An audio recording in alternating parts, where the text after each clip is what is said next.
Hi guys! Welcome back ulit. Kumusta? So ngayon po, magluluto tayo ng chicken sotanghon soup. Samahan niyo ako.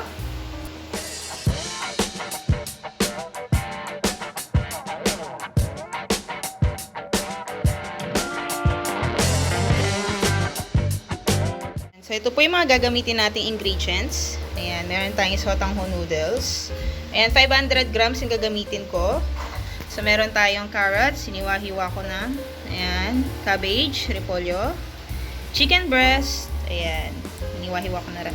Quail eggs, at sweaty powder, ayan, binabad ko na sa tubig, hinalo ko na. Siyempre, yung ating garlic and onions, saka yung mga pampalasa natin, ayan, pepper, chicken cubes, ayan, oyster sauce. So, ayan guys, ang una natin gagawin yan. Mag-init tayo ng cooking oil. Dagdagan natin ng kaunti. Ayan, kasi may paggagamitan tayo. So, ayan ang gagawin natin. Mag-fry tayo ng ating garlic. So, ayan guys, once na tostado na yung ating garlic, ayan, pwede na siya. I-set aside na natin siya. Ihiwalay natin guys yung garlic sa mantika. Next natin gagawin guys, ito yung mantika natin kanina. Mula dun sa pinaglutuan natin ng bawang. Ayan, kuha tayo. Ayan, carrots.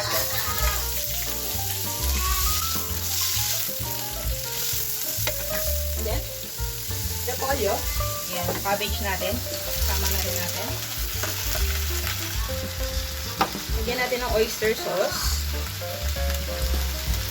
Lagyan na natin yung isang maliit na pack.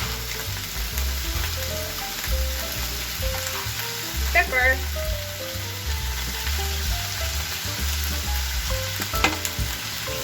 Ayan, halo-haloin lang natin siya.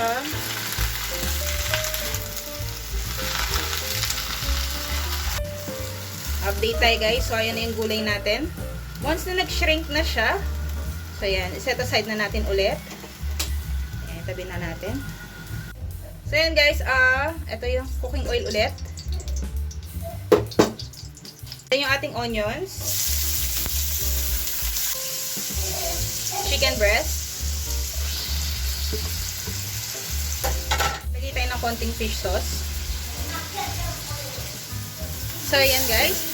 Kapag naluto na yung ating chicken, ilagay na natin yung ating atswete.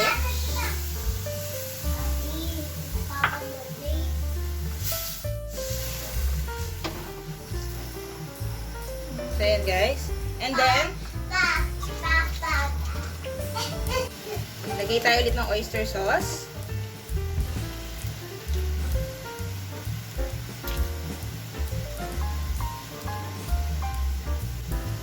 Chicken cubes.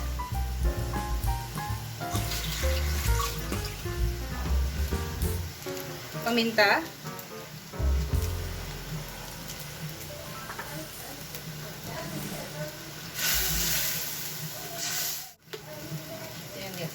So, ang tip dito guys, magpakulo na kayo ng tubig para hindi na siya matagal mapakuluan.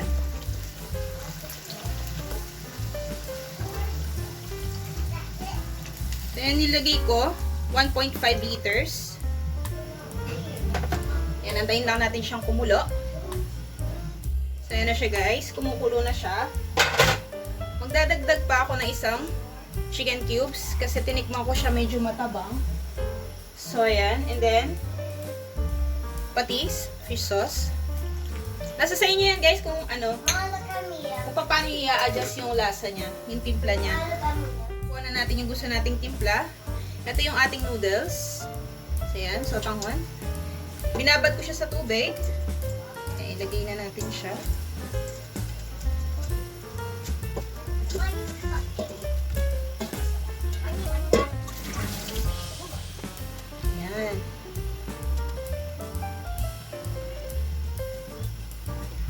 Siya guys.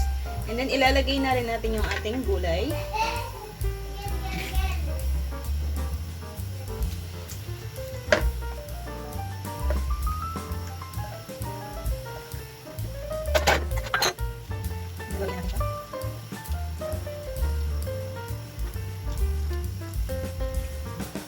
And then, yung ating mga quail eggs.